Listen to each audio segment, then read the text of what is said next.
Tell me, you've been blind since what age? Not Well, permanently. I started. Not always, but- I started to work on it. I was about 5 years old when I started to lose my sight, and I finished the job when I was maybe 7. Yeah. So you can remember images. Oh yeah, colors. Clearly, And, what oh yeah, sure. things look like. Yeah, I remember the standard things, you know, like, you know, green, brown, yellow, white, black, things like that. But these new colors they got, you know, like electric pink and chartreuse. I don't know what the devil that looks like. You're not missing that much. No, really, okay, then, thanks. You know. I'm electric pink, for example. Oh, oh!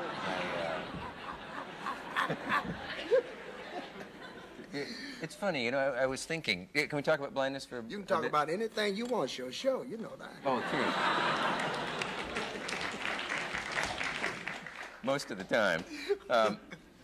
I've been told that some blind people who could have their sight restored have refused because they have spent most of a lifetime adjusting to it, and that it would just completely disorient them to have it restored suddenly. Yeah. They'd have to learn all new habits, and they have actually... Can you sympathize with that? If I could wave a wand and say you will see, would you accept that? I probably, well, let's put it this way.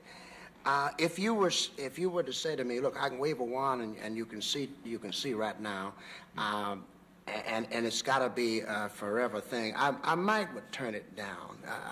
If you were to say to me, well, I can wave it and you can see for maybe a day, I might accept that. Only because there are a couple of things that maybe I would like to see once, you know, or, you know, just so that I really would know for what's really happening, that I haven't seen. Yeah, because, you know, as I said, you know, I've seen the stars and the moon and the sun, and I remember my mother, and so I think basically I would probably like to see, you know, just for once, because I see them anyway all the time, like, you know, like my kids, for instance, you know, just to physically see them. But actually, I'm not all that hung up about seeing things, because I do everything I want to do. I go everywhere I want to go. And with some of the news I hear about today, you know, I mean, there are some things I just absolutely don't want to see, man. I really, and I feel sorry for you guys who have to put up with it, you know. You said your kids. What else would be on that list of things you'd really like to get one look at? Well, it's really not that much. I think maybe some of the, you know, the artwork paintings, but I don't have any special thing, you know, outside of the, I think one day, if I could see for one day, it would really cool me out, because I could. So if I say, and I was thinking about this today, we all have a visual image of somebody, people who are sighted.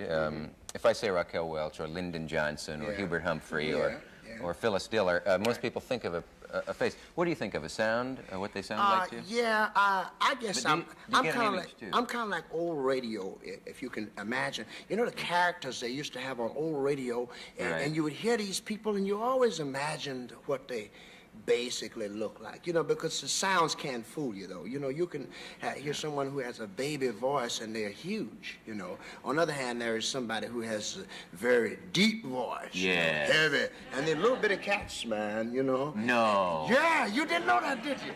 No, I didn't. I hear you, baby.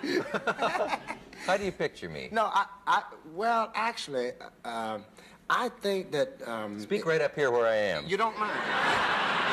Well, you know,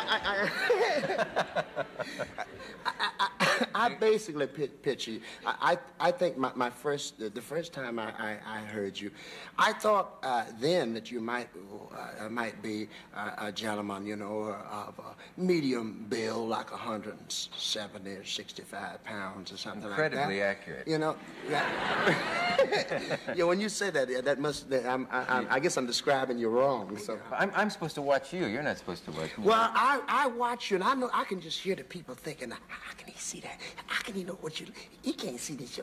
Oh, but you'd be surprised, you know. It's a great thing when you can sit back and you listen to the people on the television shows. Because I know that a lot of times pictures are good, but the great thing is when you can imagine the various guests that you have on and the expressions on their face when you say certain things to them, you know, and you can know sometimes the little shock value. All these things are in my head as I watch your show.